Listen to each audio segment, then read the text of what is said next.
Hey folks, oh my god, my light's still off. Hold on, let me get my lighting on. My lighting.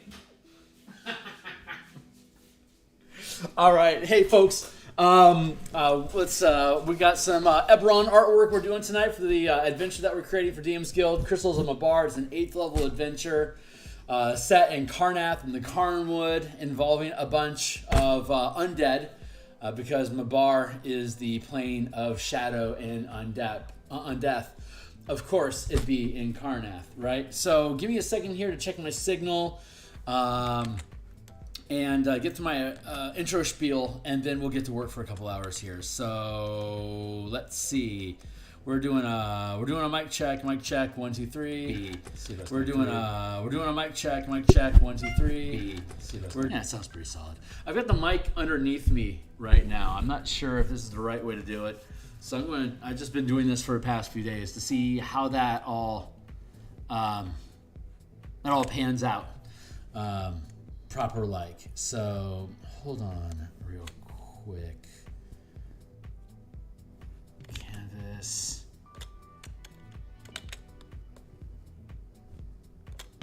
I am particularly confused. Auto capture. Video capture.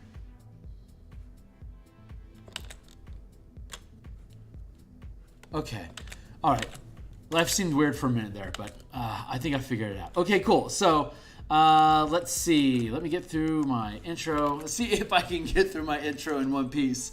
And if we do, then we can deem ourselves fit to do some artwork tonight. So, hey, my name is Phil Kearney. I create role-playing games, illustrate them, and then publish them online. For the past 5 years, I've been in the trenches of Dungeons & Dragons 5th edition. There are a slew of links in the description down below that lead to other books that I've already published on the DMsGuild. And they have extensive free previews. So you can just flip through the book like you're at the bookstore before deciding if you want to make a purchase or not. So check this stuff out. If you're here for the artwork, there's probably about 150 different illustrations in just the books that are linked right there. If you're here for D&D stuff, awesome. Like I said, they're all extensive free previews. You would, when you go into each book, there's a full preview button you can click, or if you're on a cell phone, you'll see an eye icon, so you can click on the eye icon as well. In either case, it'll throw open a PDF for you guys to look at the content. D&D folks, the content's meant for play from level 1 to 20. Any of the mechanics that I have been play tested at every level of the game. I run a campaign from level 1 to 20 in about 250 hours at my home table, and frequently do level snipe play tests for content that my home team isn't currently at. Everything that I publish is stuff that I play and use as a DM. So it just makes sense that I'd write it up professionally and hand it off for you guys to play with along with me. So if you're into that stuff, if you find value in it, consider making a purchase to help support the growth of the dream. As well, you can follow me on Twitter at Phil Kearney. I always post when I go live, just like now we are live doing the farm. And otherwise, like, subscribe, hit the bell icon is an awesome way to support the channel. I picked up another subscriber today. Thank you. I'm trying to get to 500 by the end of the year. I'm not sure necessarily how that's going to happen, but if folks find the conversations cool and the artwork good, then maybe you'll stick around to see another one. Crystals of Mabar, we built this while we're currently at episode 163. So we made this cover back around episode 40. So you can go into the Wayback Machine of our playlist to check out the previous work that we've done. And we are continuing from last session. We are creating the farm homestead that is outside of the intro town, Thorpe named Peace. And so let me see if I can find the overland for us real quick. If I can stay between, I can't stay between the lines, my dudes. There we go. Let's see if I can find the cover. Where is the cover? Yogi Ace Thorpe. Region 1. And I don't think this is the right one. I think this is the actual village. So this is a farm I'll wait for this thing to open up. But we're building a farm. This is like one of like 30 farms that are around this central hub that's a thorp, because it's smaller than a village. It's a thorp called Peace. So we have a downtown map where all like the sheriff, the gathering hall, visitor stables, a blacksmith, blah blah blah, wood grain storage facility, etc., and then a path that leads off into the wood where they do all their lumbering. This is the merchant path that has worn itself into the area from the traffic of the upcropping farms, and there's a whole string of these thorps going down the Carnwood all the way to Bastion, which is ironic because I had a conversation about the new Bastion system earlier today, but that is the name of the fortress. Let me see if I can find... Oh, there it is, the region map. Yeah, Bastion. In Carnwood, there is... Or in Carnath, the Carnwood... This is still rough font. We'll fix that before we publish, but I just want to settle on what the right font is, and it's still a little rough. But Bastion, there it is, about 100 some odd miles is the Peace Thorpe, and then the actual dungeons and stuff that are within the Mabar Manifest Zone, which is located here. There's 3 major dungeons in the Manifest Zone. There's a cemetery, there is a flooded fortress, and then there is an underground facility.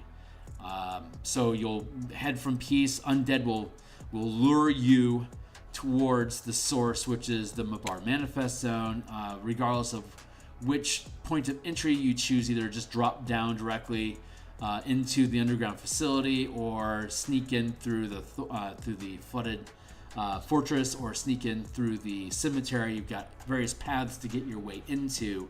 The cemetery in this configuration is closest to the thorp, so the cemetery is the first thing you're going to run into, but it also has the least amount of sentient people in it that you're able to have a social conversation with. It's mostly just grinding flesh with undead, so it's a grind house. And if your character's like, I don't want this, then there's a cobblestone path that leads away from it to the flooded fort, where there's mercenaries stationed to keep an eye on the area and try to keep the undead threat contained with minimal loss of life, because they didn't sign up for that. They're a little disturbed by what's going on.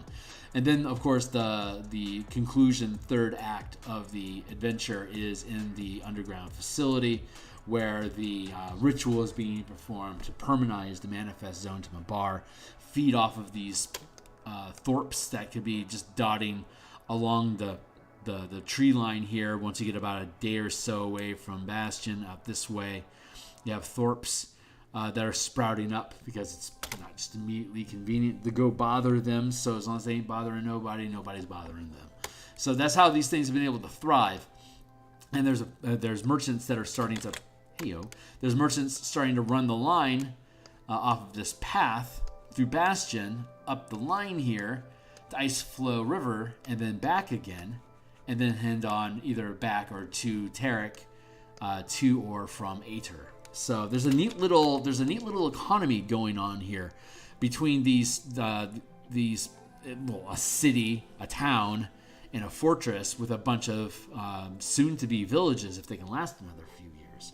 So in these surrounding areas, there's a bunch of homesteads, farms that have developed. So that's what we're working on right now. Zoom in here. These are 50-foot squares. So we're looking at a house that fits inside of a 50-foot space. We're looking to clock it in at 25 by 40, and then a barn that we're looking to put in around 40 by 80, and then a garden that's fitting inside of a 50-foot space. So that's the setup that we have. Here's the merchant trail that we saw lead through that led through the town. It's too small to even have its own line at this point, but when you zoom into a closer map, it starts to show up. So we have this zooming in and zooming out of the maps to help the DM and the players orient themselves where they're at in the world and what kind of scale they're working at as far as like significance of adventure. So I'm going to close that out to help reduce the drag. But let's see. So we built out these corn maze, these this optional corn maze path, basically. On the homestead itself, this would basically be the region map that the team is dealing with. And then we'll have a separate map for the farmhouse, and the barn will have a separate map. And then the pea patch will have a separate map as well. And then we have a bonus map that we have here of the cornfields leading off screen. And so here we're looking at, if these are 50-foot squares, right? This is a 50, 100, 150, 200. This is a 200-foot by 200-foot patch that we're looking at here. So if we're looking at a sense of scale of this being 50 feet, then these are 5-foot paths here, and we can just offer just some random paths for the if people want to venture into the corn, they can. The DM can impromptu have this map available, and then just impromptu additional corn stuff if they want to. You can keep them separated and have another patch opening up over here and be little pockets to run around in. But when we were here last time, we were talking about that this was just basically an improvised. I mean, I didn't think of this until the beginning of last session. So the mission that we have on hand right now is to build the pea patch, the 50-foot space that is adjacent to the farmhouse here. So we're making this garden. This is our objective today, to make this garden. You can see 1, 2, 3, 4, 5, 6, 7, 8, 9, 10. This is a 50 by 50 space that on an 8.5 by 11 page, we'd be able to have the whole thing, but it'd have to be at a reduced size. If instead we build maps with 11 by 17 pages, then you'd be able to feed through an 11 by 17 and have this print out in a 10 by 10 space with half-inch margins, and still have about 6 inches, 5 inches at the top of the space to for us to potentially litter in little tokens and stuff like that. So I think I'm just gonna pick up from here. I'm just gonna think about veggies and stuff. So that's what we're gonna do. So welcome to the mix. I'm here 6 days a week. Monday through Friday in the morning, I have my what we call the morning coffee stream. That we're doing artwork for the next book that we're publishing on the DMsGuild, which will be the Spelljammer Combat and Exploration, a book of additional alternate mechanics for characters to explore and conduct fighting on ships in the spelljamming setting that was published by Wizards of the Coast last year. So I'm going to actually take this and what am I going to do? Yeah, let's just leave it. We'll leave it 10 feet optional, and we'll just have a gate. Just a little gate. But I also want to have, what size is that? Make sure I'm working in black and white over here. Yeah, it feels about right.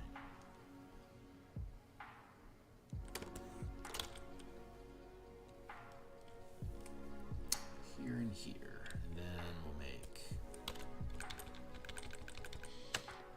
Gate.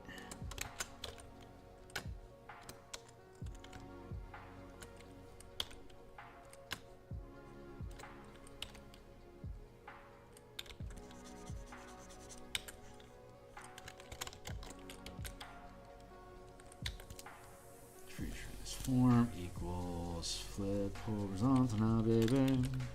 Push that up to where it's supposed to be. And then we will free transform. That.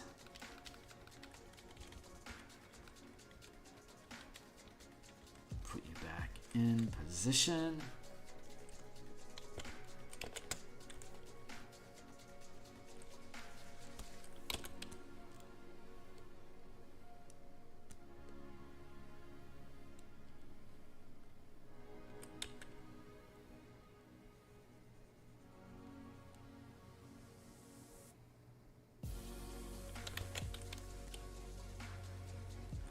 There. Free transform. Bum, boom, boom.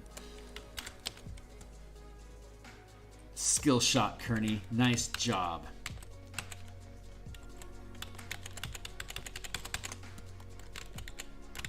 Hell yeah, dog. Man, my ratios are getting really, really good. Like being able to judge distance on things like sizing and angles and stuff. I'm getting really, really good at that.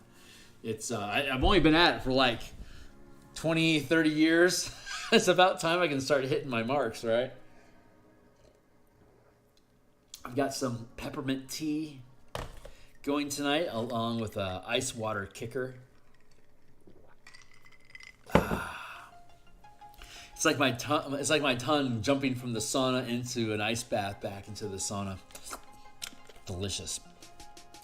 So let's see. These are our gates.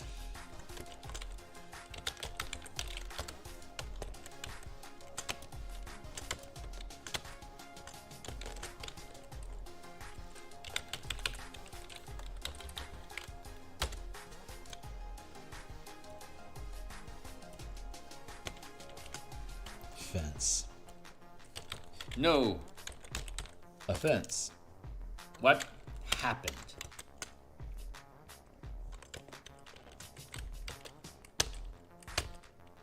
There's strangeness afoot at the Circle K. Fence. I got some weird lag going on. That's what's going on. I'm gonna save.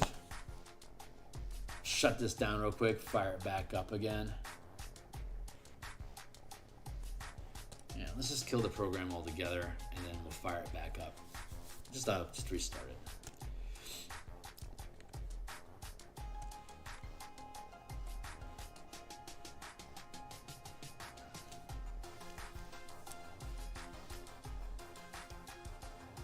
Let's do that. All right, reopen.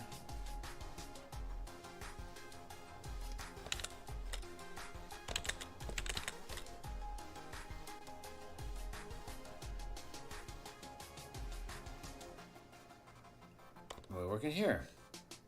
Yeah, okay. Seems like we're working. What's that time delay, yo? Yeah, okay. Okay, cool. All is as it should be. That monster file, man. All right, we're back in.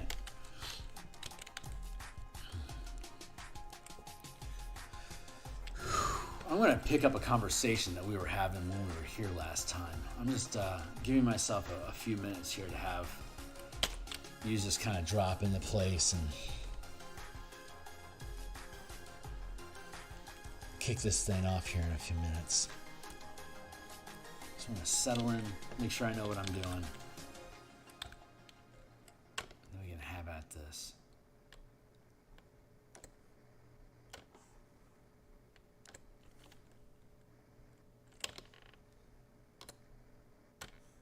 There we go.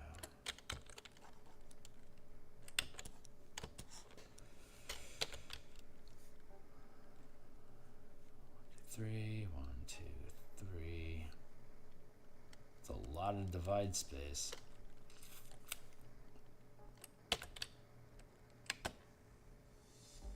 No, it works.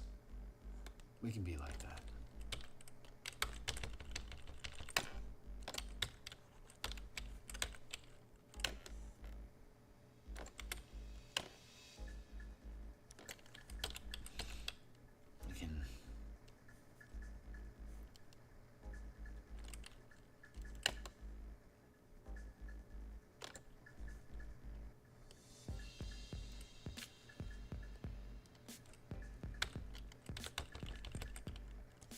This. I can do that.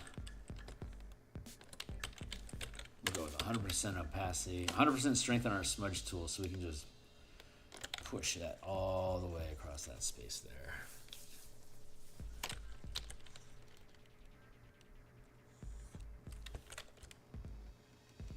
I can take that over. Oh yeah, I can hold down the shift key and pull it with my mouse.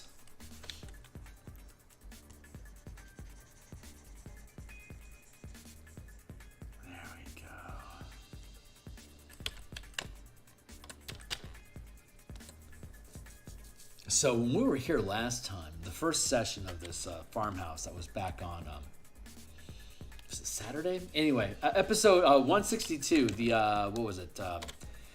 Episode 162, Farmhouse map number 1. If you go back to that session, we were talking about improvisation, like the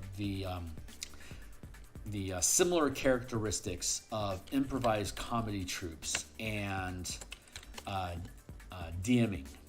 How the DM, whether it's a published adventure or something of their own creation, the DM will have a different plot points, or like different points of the adventure where the heroes are going to run across different encounters and threats that they are going to resolve.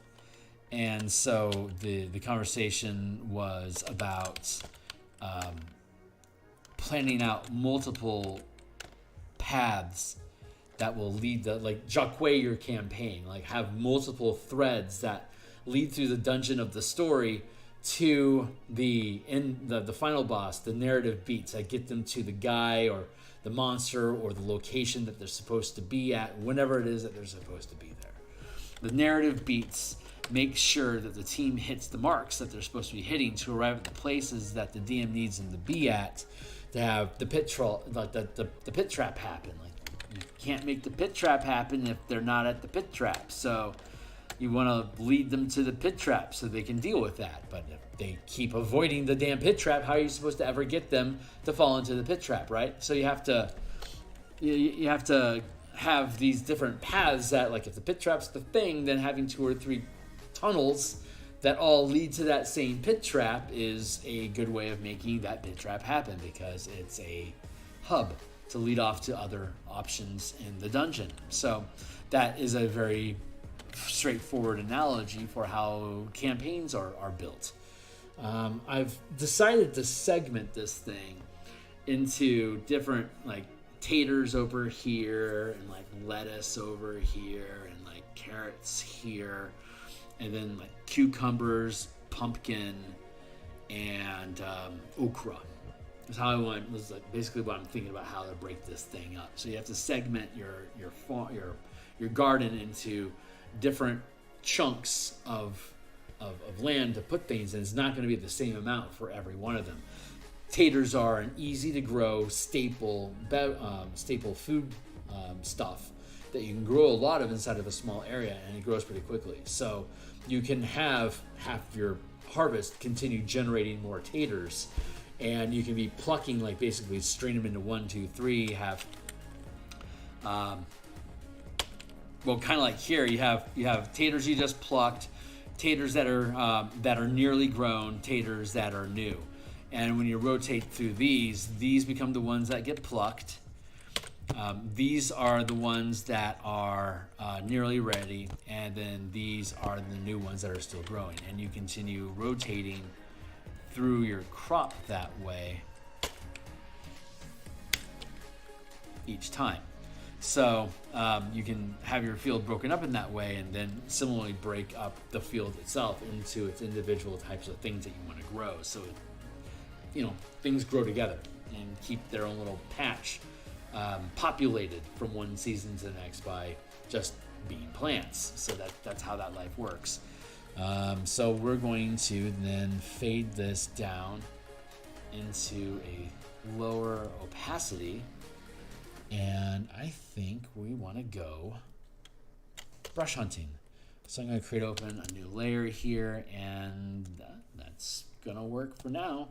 So I'm going to take this brush here, I'm going to curve it out, I'm going to bring it down,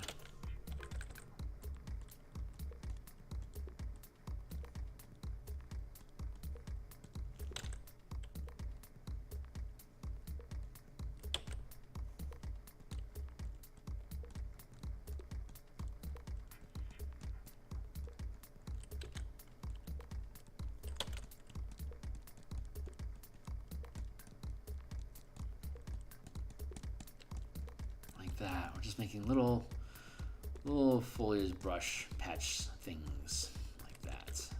Punching a hole in it, and then You don't have to necessarily stay between the lines because they are veggies after all.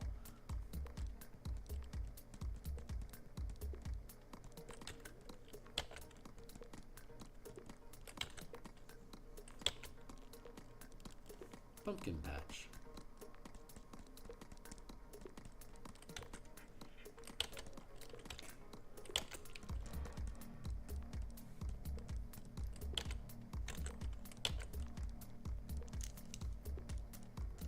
And you flip it over so you can have the same sort of edge language. These are just vines. This is just a generic vine brush that I have. See, it's just, I also use it for foliage. Like on evergreen trees when I'm painting Bob Ross style. When am I not painting Bob Ross style? Let's be honest. But yeah, this is a brush I developed to duplicate happy trees. Almighty evergreen trees that he paints, so that his style can become my own. And then I like using those brushes when I make maps, because it makes me feel like I'm taking those paintings and making them into real spaces, which is, I think, a pretty cool thing to do. So I can make Bob Ross paintings of environments, and then I can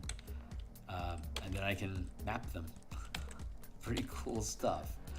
I'm pretty happy with my life. It's I couldn't really ask for much more as far as like a creative outlet is concerned. But we were talking about, let's see, got that in place, that looks pretty good. I think that's a good start there.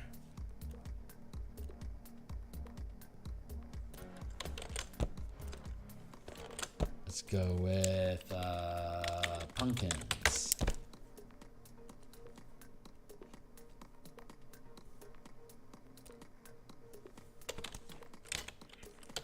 Let's see if we have a tater, something that we can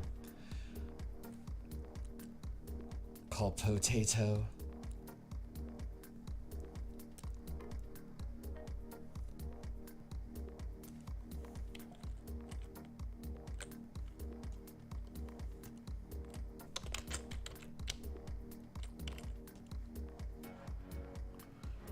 What is your story? I don't remember making you. Who are you? Conifer. Oh. Windows.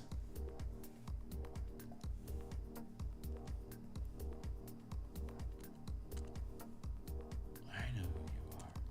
Hold on.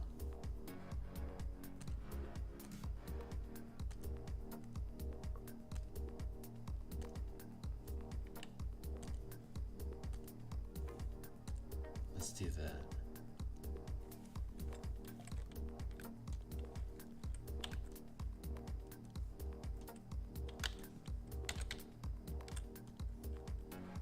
This is just a random like rosemary bush or evergreen tree. It's just a light smudgy pattern that I created. Never did anything with it really, but I may find a purpose for it here. So okay, so what we do need to do is with this pumpkin patch, we do need to make sure that it is small enough that's leaving that it's not pushing over its space. Each one has to play within their own lines. I know it's a pain in the ass. It's how we have to play. Gates. This is guidelines. Thank you. This will be taters. Precious. Let's go look at a tater bush. Potato plant.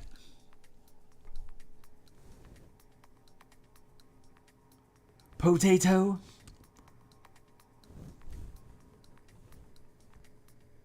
Affirmative. Let's see if we got something else that's going to work better than. Oh, that's not a bad idea. Let's see how that shakes out. Give me a little bugger. Thank you. No, we want to. try that. My dude, view. First settings. I don't know what keeps nipping all my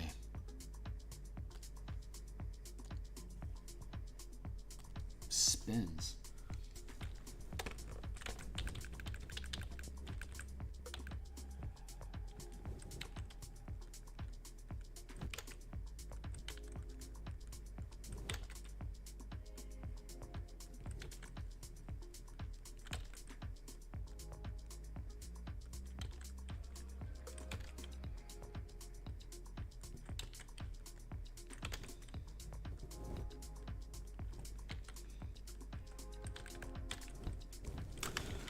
No, we want to have this.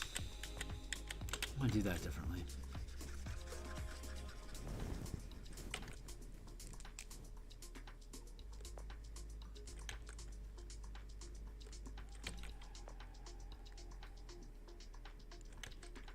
Let's do it like that.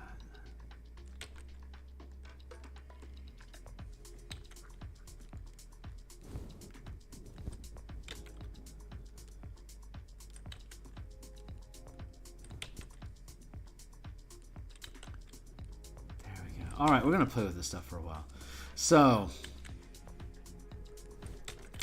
last episode, we were talking about the 30 plot lines and leading characters from one planned encounter to another. And so it's operating inside of that empty space between things that you have planned. That is where lies the random encounter. I've seen discussions about the necessity, or perhaps more accurately, the lack of necessity for the random encounter. So here's some thoughts I have about that. If you are using this Jacques, your campaign sort of conversation about like having like multiple paths, multiple storylines, and choose your own adventure type branching that can lead your team from whatever it is that they're doing to wherever it is that you want them to go on that sort of rail, like on rails sandbox sort of, like not...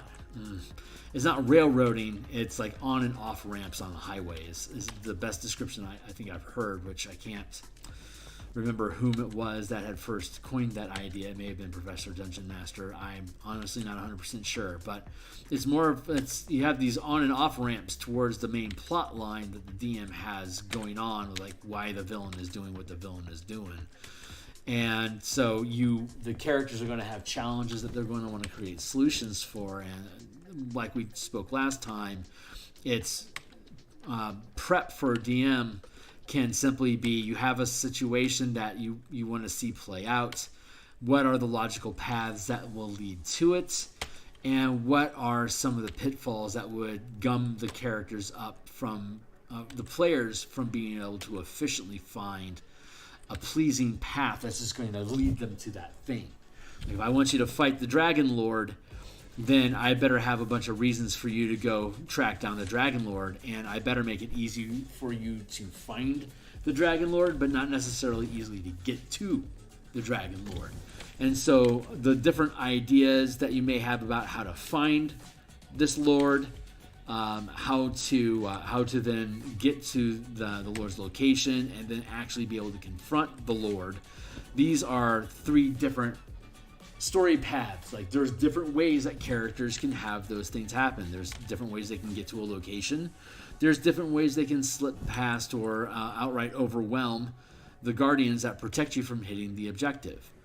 So these different options are the different plot lines that can potentially play out inside of your adventure. And when you're operating between these lines of the obvious things that you thought of during the course of the adventure, the team is now jumping the rail. They're in the sand, right? They've jumped off the highway and they're now playing around the sandbox. And your job is to find an on-ramp leading them back from whatever tangent or loop that they threw you for to get them back onto the storyline without making it feel contrived, or that you're railroading them to it. No, you're just giving them cool options that point in the direction that they're pretty much indicating is cool. That what the villain is doing, the characters that you're encountering as a result of it, all the things that go on with having a storyline and a campaign, and all the things that happen. If the team is enjoying it and it's cool, then they're just naturally going to want to take the next step, because they're basically investing into the campaign, and they're interested to see where you're taking it. So that's called audience buy-in, or also known as suspension of disbelief, because they get more wrapped into the story. They're willing to let any kind of logical fallacies that may occur fall away, because they're enjoying the bigger picture. So it's operating inside of that gray space between the things that you think they may do. And they found option C when you had A and B planned. The truth was that you had A and C planned, and the team found B, something that wasn't either one of those, a space in between. That's the sandbox. So what your job is to do is to lead them to either back to A or B. And the way that you do that is with random encounters. Random encounters, like a lot of people are like, I don't have time for random encounters in my campaigns. Like, you're going to end up making time for whatever the hell it is that the players decide that they're going to do. That's your role as the narrator, the dungeon master of this campaign, is to facilitate their decisions by having plausible reactions in the world that help create a compelling story. And by knowing what your plot points are and where your rails are running, when they jump into the sand and they're off kilter, then you can see, like we talked about last time, go check that out, how you can guide them back onto one of those paths. And one of the best, what we're talking about today, is one of the best narrative paths to get them back onto a storyline that you want is random encounters. Random encounters are a short list of different things that could happen given the events of the campaign. If we're running around inside of a swamp, here's 4 or 5 different swamp-type creatures that we may encounter. There's maybe 2 or 3 reasons why your characters are in the swamp. So that's another axis. You got like your x-axis. Here, I'll show you. You got your x-axis, which is like the type of creatures that are in a swamp, and you got your y-axis as to why your characters are in there. So your job is to connect A and B to be able to create an alligator that was, say, awakened by a druid that you're looking for. So if you can fight this dragon or this crocodile, and it starts screaming at you that you're hurting it, maybe it it's like, well, yeah, you were trying to eat us. It's like, well, I'm sorry, I didn't realize you were going to fight back, and this sucks. So now your players are like laughing at it because it's an apologetic crocodile, but at the same point, it can speak. What's up with that? Oh yeah, we're looking for that druid. Where is he? So then the alligator can become your guardian and your guide to the druid, potentially, and then so now you're back online for getting to the druid when they decided to run after I don't know, like a giant bullfrog or something that they thought they heard in the lily pads, and they wanted to, I guess, get like frog legs or something for a material component. Who knows? Whatever tangent and lark it is that the players get into, as we were talking about last time in improvisation, let them do it. If they think that they need frog legs for a jump spell, then if they want to tear through the swamp to get a frog, that's awesome. Go for it. And then we'll make sure that you run into that druid anyway, because you're going to run into that crocodile when you go chasing after frog, or maybe you find a giant toad that's been awakened. So now instead of you getting his legs, he's going to lead you to the druid, or whatever. Maybe you take his legs anyway. Who knows? But those are the kind of fun malarkey things that you can do with your random encounters. So you want to know what you want to have. You want to have a prepared list of things that they can run across that are like the creatures, and how each of those creatures can thread to the different storylines you're trying to weave the characters back into. So that was weird. Well, hey, Tennis. It's good to see you anyway, my guy.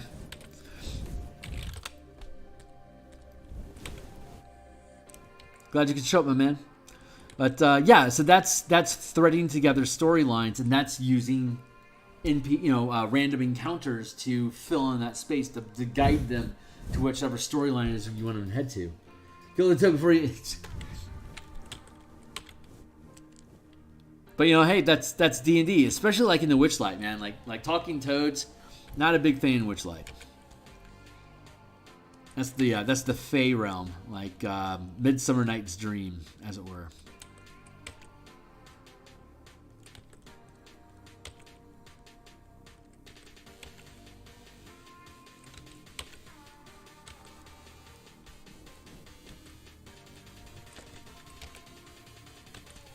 Let's put a spin on this one a bit.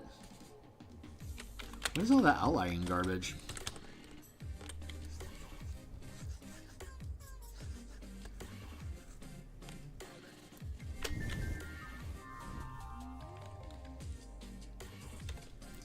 Precious. Now let's go find what okra is.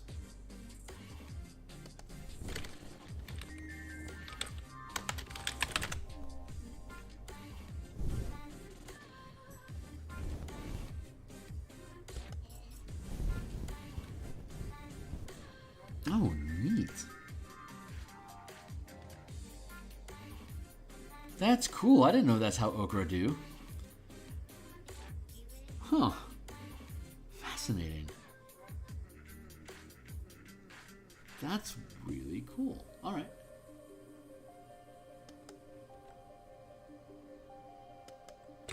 I can get on board with that. I bet we have a brush that'll fit that. Let's see.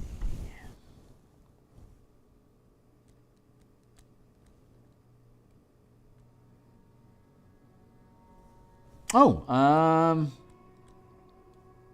of course. I have a cauliflower brush.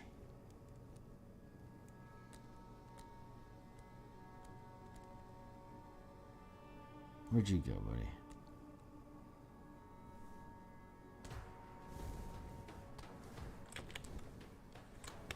No, that's not it. Come on. Give me the... There it is. This here, this brush, that is a polarized image of a fractal cauliflower. Like there's the brain-looking cauliflower, and then there's the cauliflower that looks like an acid trip with all the little diamonds that fractal down into smaller and smaller diamonds on the structure. It's how it's a fractal cauliflower. It's amazing. So this was an extraction, basically a highly black and white polarized outline of a cauliflower. I would click on the white space of the cauliflower and get these, and then I would invert the selection. So the black that you see here is the spaces that were occupied by the white parts of the cauliflower. So then we just lifted that up and made a stamp out of it, and we use it for all sorts of stuff now. Mostly we have like a bunch of oh crap, that's right, we've used it for crystals in the manifest zone further into the adventure. So I have to be careful how I use this brush, because I can't just do this with it, because that's going to be recognized as crystals growing in the manifest zone once they get there. So like in another act, they're going to be seeing those things, but I can steal chunks of it. So I can do like this, and then I can take the same brush and I can hem away some of the border to do something like that. This might not work out, but this is the idea that I'm having right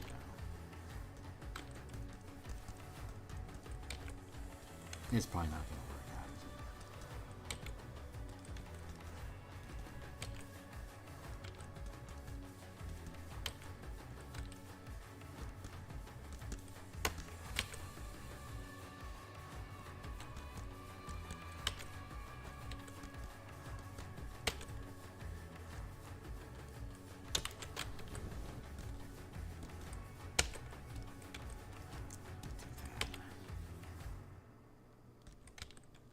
Dennis, what's the word, my man?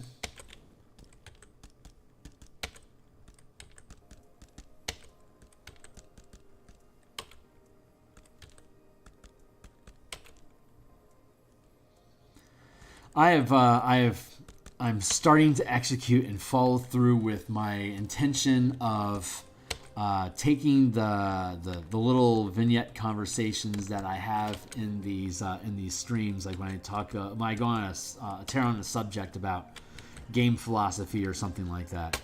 I'm starting to with this episode, the previous episode, I put some timestamps in different conversation points that were like complete thoughts unto themselves that weren't also interrupted by whatever insanity I have going on with my typical streams.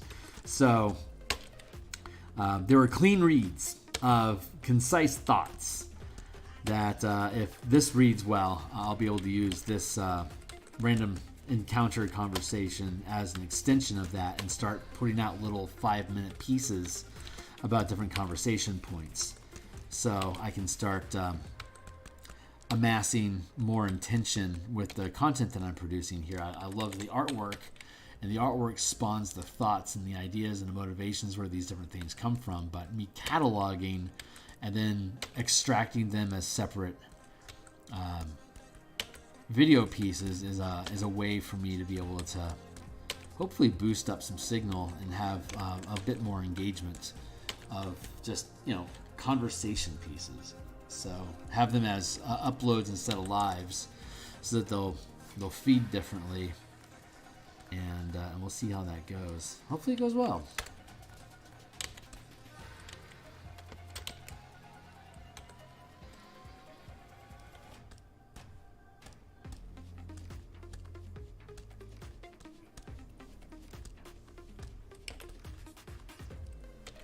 It should read differently enough that it hopefully won't be confused for crystals.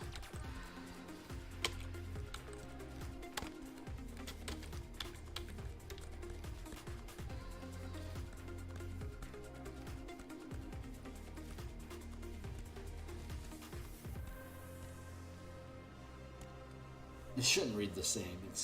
I changed the pattern a lot, so it'll probably be fine. We're gonna go for it's fine.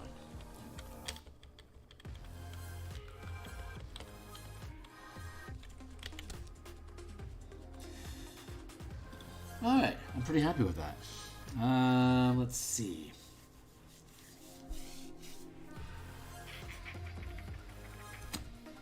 All right.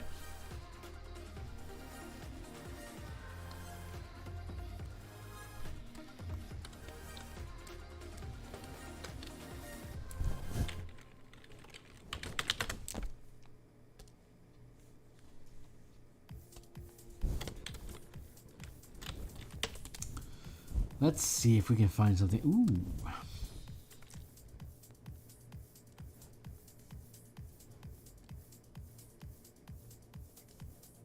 Yeah, okay, let's do that.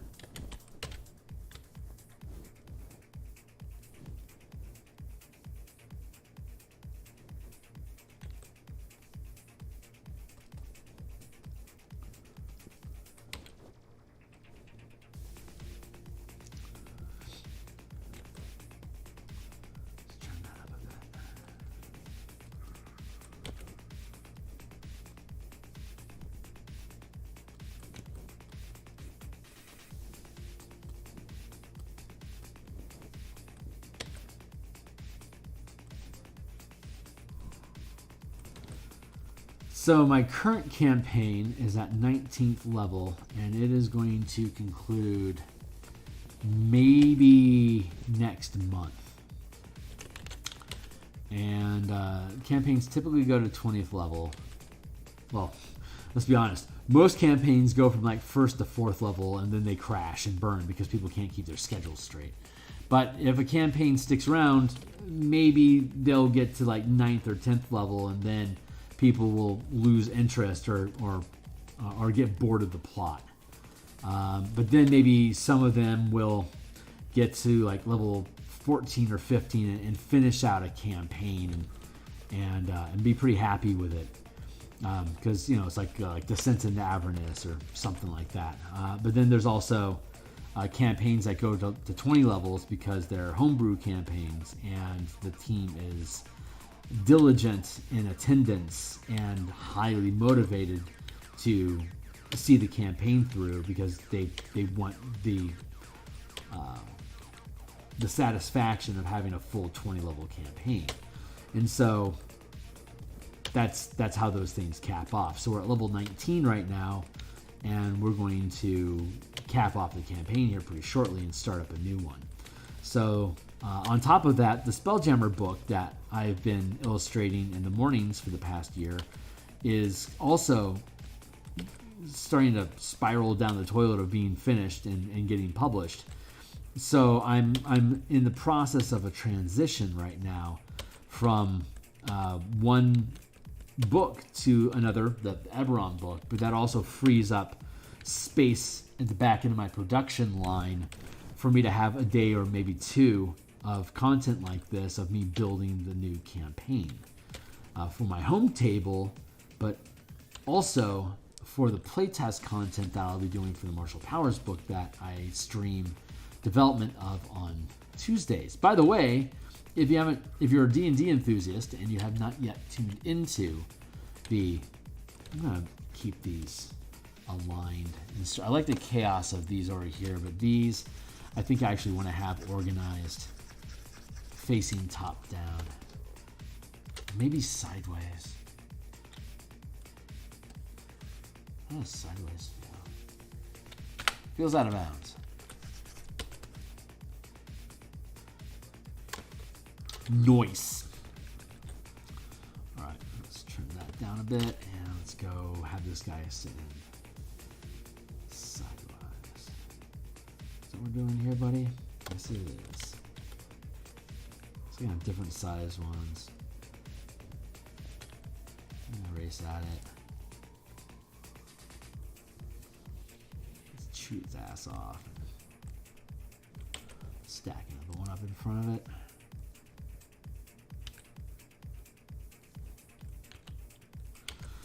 So as that transition starts to fall into alignment for me, it's got me in campaign design mode. Obviously, I've been in the same campaign for quite some time.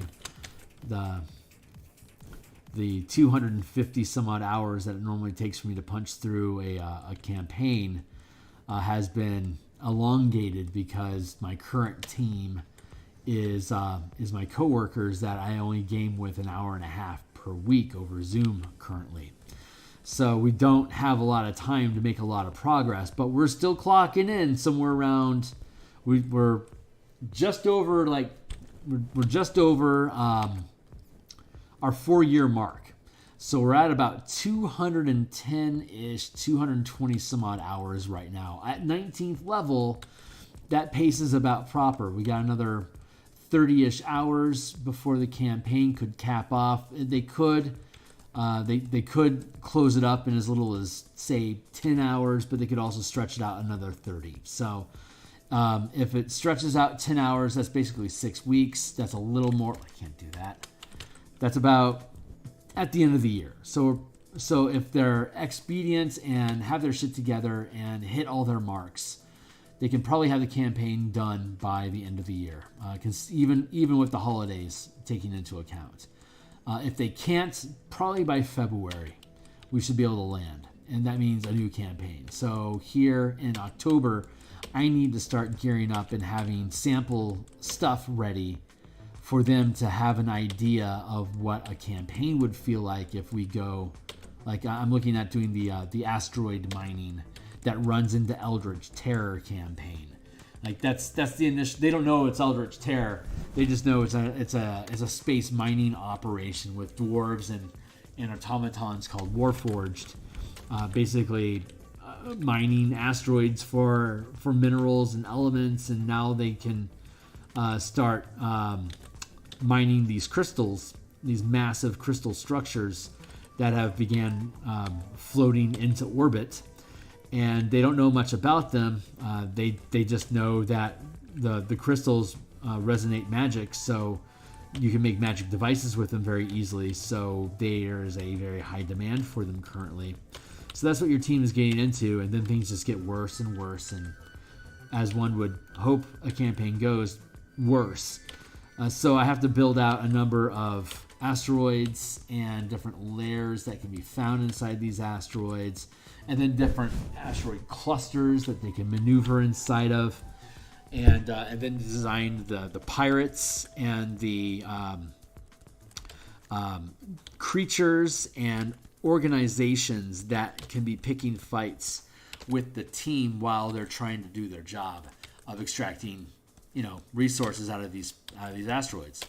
So that's something I'm going to need to start developing, and I'm also going to need to start developing the Martial Powers playtest that I will be conducting once this is completed as my next expansion of the next book that we're doing. We have the Eberron book that we're doing now. We have the Martial Powers book that comes in after this, but we have to complete playtesting at low levels because I've been 12th level. Our team has been 12th level since the inception of the book, 12th, now 19th level, and so I haven't had an opportunity to properly test it at low levels, but I need to have more than an hour and a half a week to properly play test new combat, martial combat mechanics, or sword and board, or martial characters are characters that aren't throwing spells at you. They're using grit and steel to accomplish their goals of killing you. So I'm not liking how this is stacking up, so I'm going to erase this. Well, drop it into another folder anyway. I'm going to grab this, paste and haste.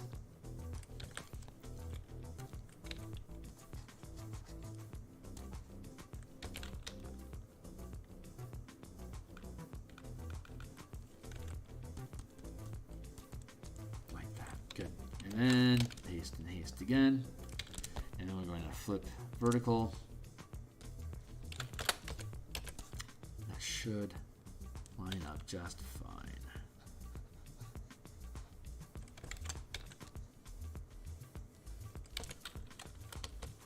And for the Martial Powers playtest, I want to create my Ravnica hex crawl idea. Ravnica is a Magic the Gathering world. One second. Don't need that anymore.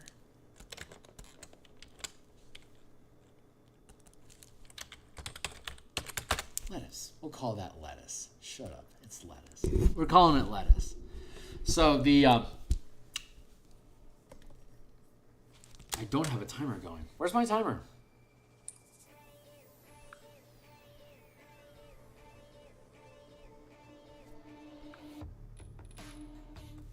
I love this song. All right. I've got an hour. I can play for another hour. So I've got three turns of my 20-minute timer.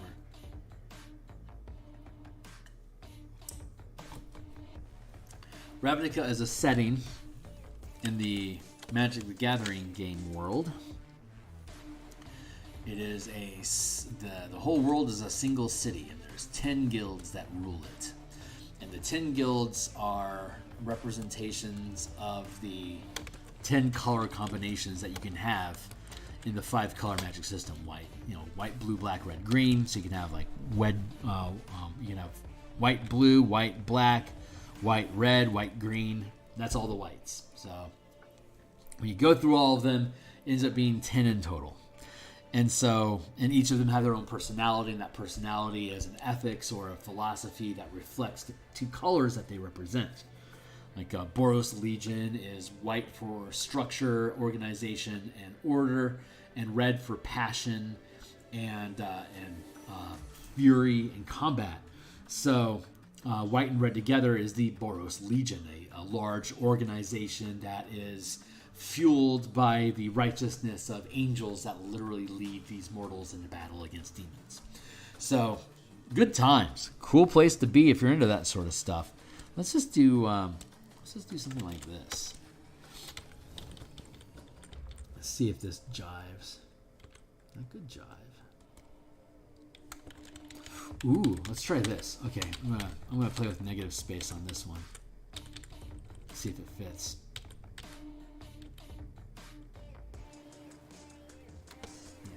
Yeah, let's start with that. Nope, let's not start that. Let's play around a little bit. Let's do this, this, this, this.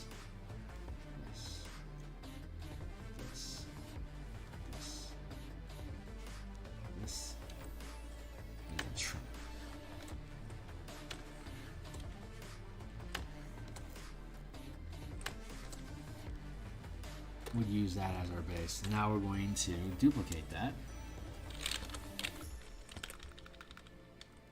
I'm gonna flip. Let's say if we free transform and flip it horizontal.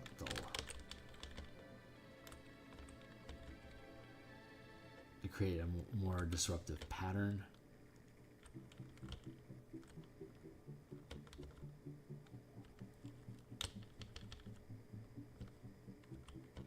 That's fun. This is fun. I like playing with this. It's neat watching it.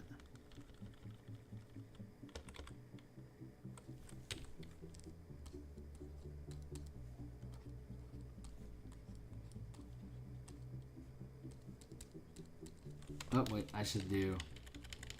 Before I go erase and all that, I should switch my brush to the same sort of brush that we're using. Like this.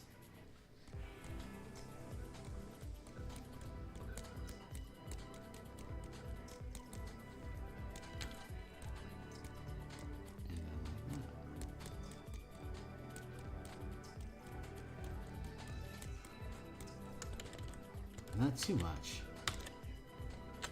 Not too much. Just a little bit. Let's add some interesting topography there. Let's merge these down. Let's make a duplicate. Let's do it again.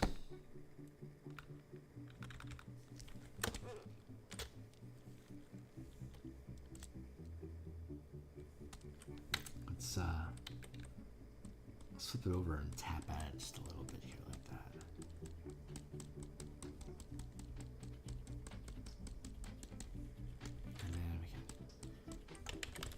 No, let's just leave that be. Let's go. Yeah, let's take that back.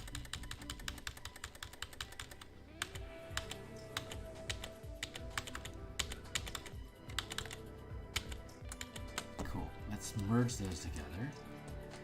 Let's trim this down.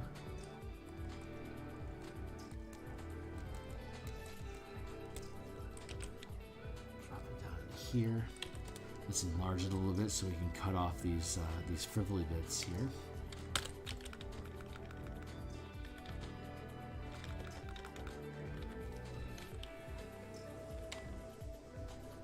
Hard cut.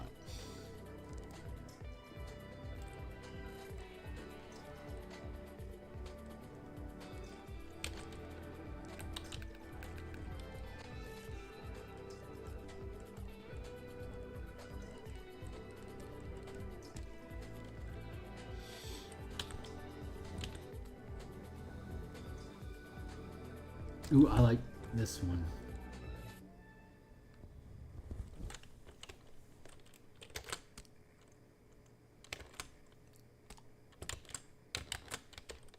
I'm gonna copy that. Paste.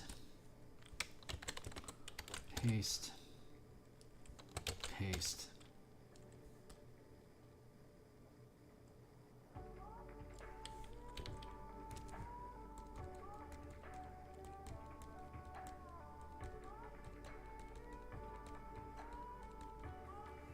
There we go.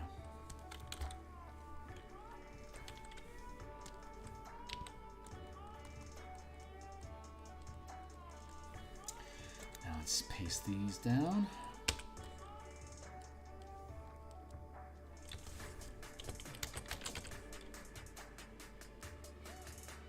We're gonna flip that.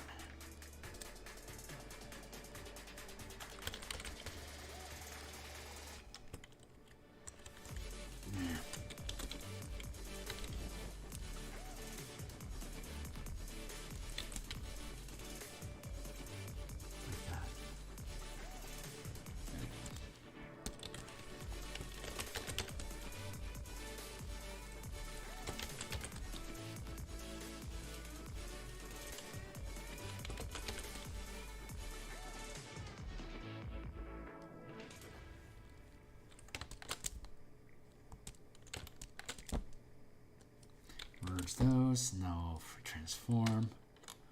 I'll pull these in.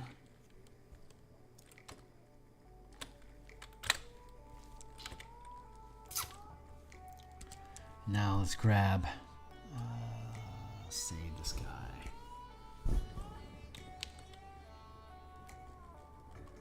No.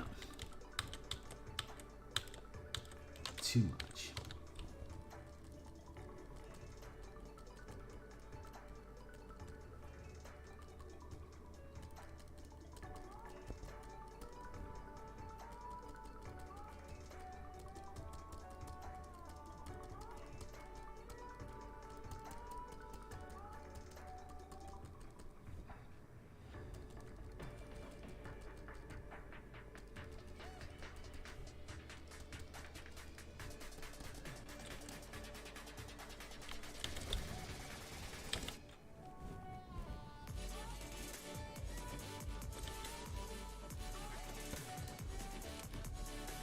Yeah, I think we'll carry that. I'm going to squish it down a little bit more.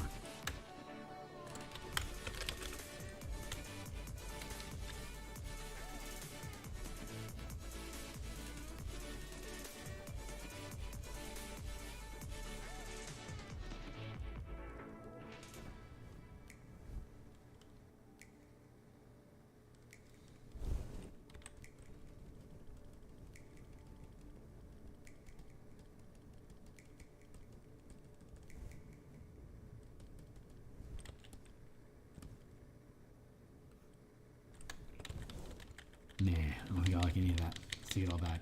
I think I'm still within my 50 bound. I think my backup feature goes 100. We might be able to make it.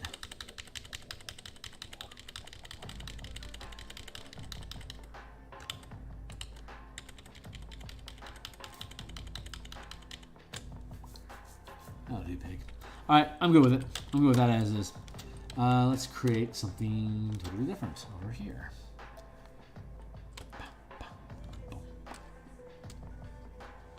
Love this song.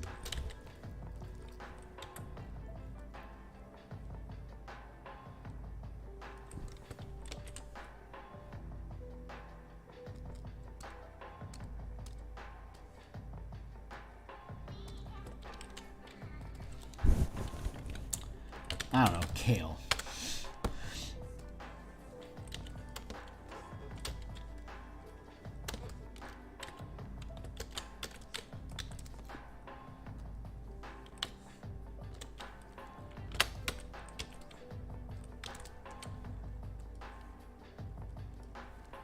Let's drop that down a bit. Let's zoom in here.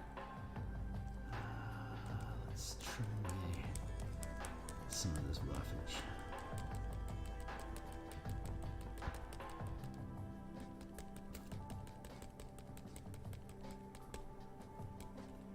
All goes according to plan. By Friday, I should be down to 225, which will be 10 pounds in 3 weeks of weight loss, which is a very comfortable pace. I can do this all day.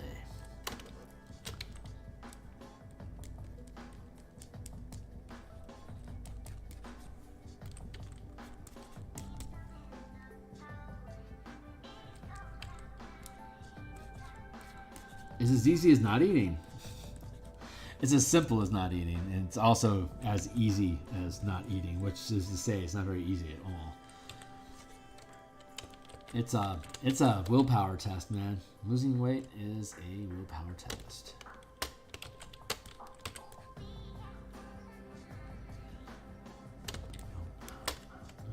No, I don't think that's doing what I want it to do. Let's build this thing. Let's build this thing right side up, and then we'll turn it sideways. That's good enough, right?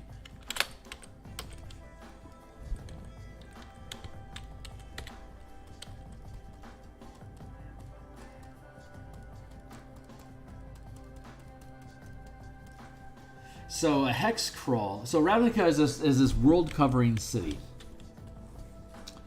Ravnica is also, angels, demons, dragons, all the fantasy trope stuff, but like in a hyper congested magic heavy world, where like magic is basically technology, like video screens and stuff like that of hologrammatic projections of illusions that the spellcaster is watching and projecting from his mind on the screen. So that's entertainment, that sort of stuff.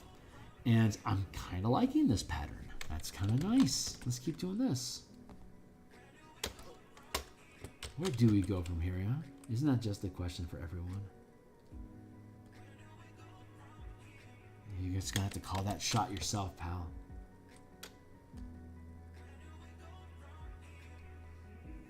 I would do like that.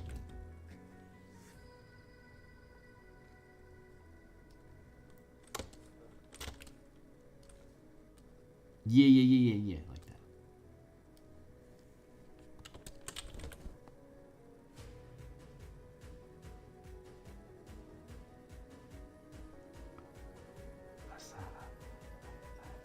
Is that, yeah, we'll do that. There we go. Cool.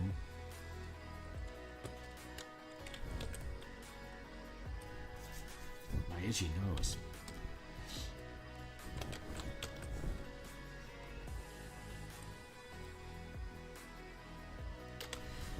Ravnica also has 25-mile-long worms that will just rise to the surface and destroy thousands and thousands of homes, just slaughtering tens of thousands of people as it just nonchalantly just kind of surfaces and then just eats up the area.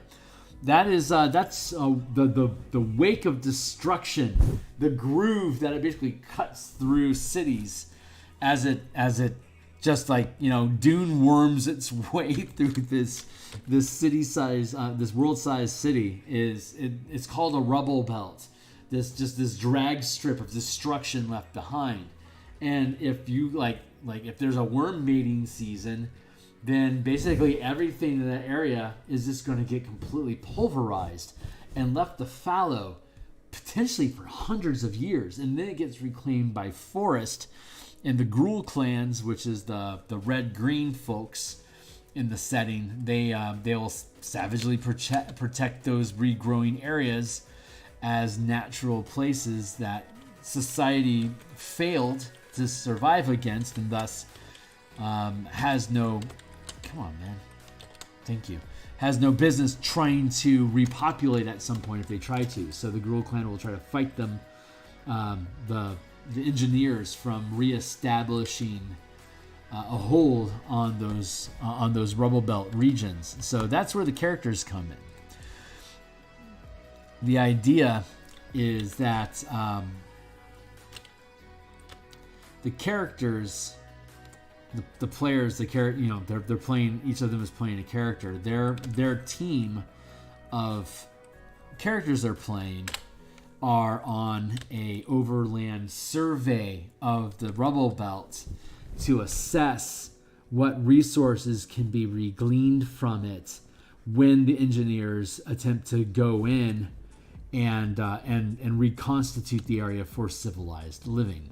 Obviously, there's going to be Gruul clans that are running around inside of there, but there could also be any myriad of different creatures that could cause trouble for it. So they need to send a surveying team that's strong enough to be able to survive hostile encounters while they get an assessment of what there is. So they enter the area by jump ship, which gets knocked out of the sky by apparently a surface-to-air missile. And so it's like, well, apparently there's somebody out here who still has pretty advanced tech that is able to knock us out of the sky. We have now been knocked out of the sky, and we are lost somewhere in the rubble belt, and we have to find our way either to somewhere there's technology that still works in the rubble that we can send a signal out to, or we have to find a vehicle that can fly us out, or we gotta walk home. And depending on the scale of this campaign, it could be hundreds of miles of rubble belt that your team has to get their way through to get out. So one of the fun aspects of Magic the Gathering is that the mana that provides the spells to play the cards that you want in the game are provided by land. And there's 5 different types of land: white, blue, black, red, and green. White land are plains. Blue land is typically water. Red is typically mountains. Black is swamps. And green is forest. Sometimes you can have a mixture of 2 different types. Like you can have a red-black land could be like sulfurous geysers, where it's a flat land of stone that is emitting poisonous clouds of gas. That's a very black-red sort of thing to do. The poisonous clouds are black. The barren ground, that could be whites, or that could be a white-black land, or it could be a red-black land, depending on how rough the terrain is. Like if it's geyser mesas, like a mesa is traditionally a plain and is like red and white, and it's white for plains. It's red because it's elevated, like a mountain that's been carved off. That's a plateau, a mix of white and red. These poison geysers could be, they could be blue and black. If it's swampy and it's like, so the water is filling in with like poison, but it's like in a delta. Like a delta could be black blue or blue green if it's leading into old forest. So there's a lot of fun ways you can bend colors together, and there's only, again, 10 color combinations between the 5. So a hex crawl would basically be each hex that the team moves in from one hex to the next. That hex is going to be a random mana color or a random type of land that the team is transitioning into. So my brain is starting to wheel out how to build a random generator to create, this should be over here, to create different types of land, like a D6, a 6, the same land that you're in right now. Like 1, 2, 3, 4, 5, white, blue, black, red, green, and then number 6 is whatever land you're currently occupying that you're about to move into the next hex. So that's like a really simple, basic system to do it. And then once you're inside the main hex, you can break down that hex into smaller regions, and each of those small regions can again have a random color, but it'd be a blend of, like, if the color is overall black hex, and you've got like 7 little hexes inside of the bigger hex, with the central hex being center, that you keep scaling down into smaller and smaller hexes. If the main hex is broken into 7 hexes, then each of those smaller hexes inside of the main hex is going to be a type of black. So again, you'll roll a D6, and if it comes up a 6, it's going to be swamp. If it comes up a 3, it's swamp, because it's white, blue, black, red, green, reroll, or same as before. So a 1, 2, a 3, and a 6 are both going to be just swamp, black, black. But if it's white, black, then it's going to be like a poison mesa, or like a poison flats, or mud flats, or poison flats. Poison flats, because mud flats, like boiling mud, boiling would be red, which is fire. So boiling geysers would be like potentially white red, or even white blue red, if you wanted to really dive into space like that. So there's a lot of fun different topographies and types of lands that you can have inside of each color of land. So you have your overall color reference, and then as the team progresses through it, they're breaking into different versions and different variations of that black. So you have different types of encounter challenges that they have to deal with depending on what level of elevation that they're at.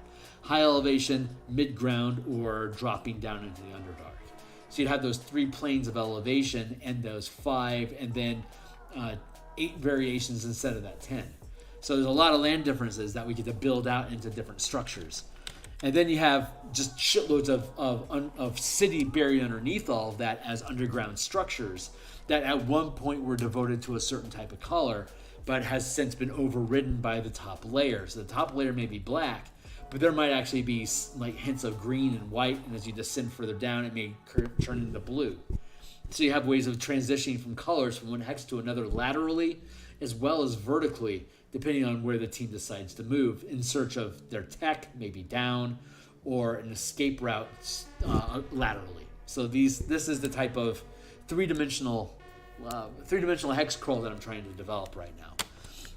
And this will be the environment that the martial power characters will be traversing through. Each character will be aligned, will be devoted to two colors themselves.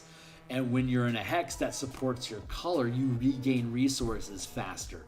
So you can do more stuff more often. So we can play test more. So fun. It's all self-feeding. But I can also convert it into an actual playtest thing eventually, which would be super fucking cool. And this is going to be, I don't know what this stuff is called, grit. Let's call it grit. Let's go back to this kale patch, quote unquote kale patch, and duplicate that layer. So I'm going to build all that stuff here online with you guys when I get to it. So if that stuff sounds cool to you, again, I'm here 6 days a week. Like, subscribe, bell icon, blah, blah, blah. Jump on board. We're doing stuff here. As we finish one project, we just move on to the next. And we normally have I'd like to have 2 projects going at a time with a little bit of space for just creative freedom. And we're trying to get to that place, but it's difficult. So I'm going to do that and that. I'm going to do this for a few minutes and see how that feels.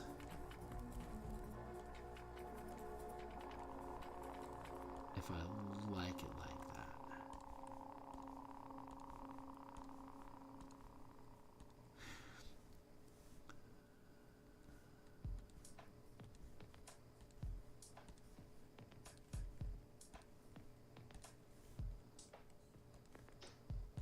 Like that.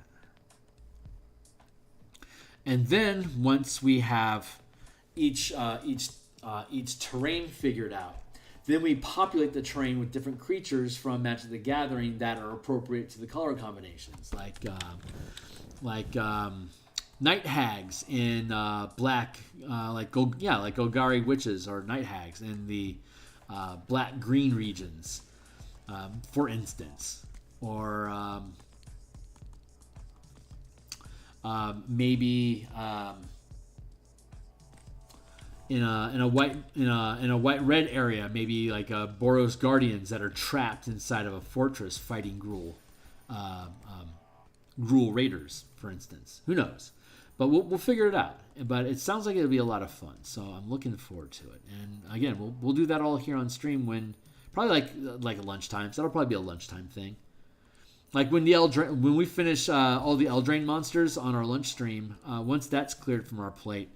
Then we'll have open space for us to start working on the Ravnica Rubber Belt Hexcrawl campaign, which we'll be playtesting for the Martial Powers, which we'll do on Tuesday. So on Monday we'll do campaign prep, and then Tuesday we'll continue developing the mechanics that will be playtested in that thing. That sounds like a lot of fun.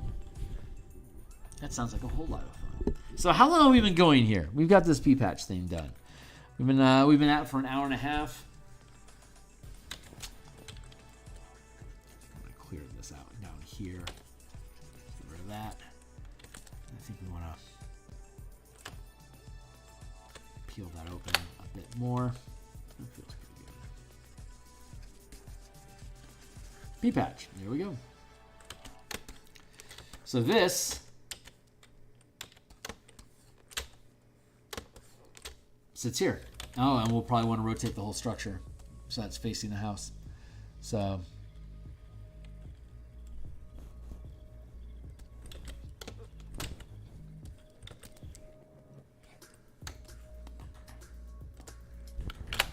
there.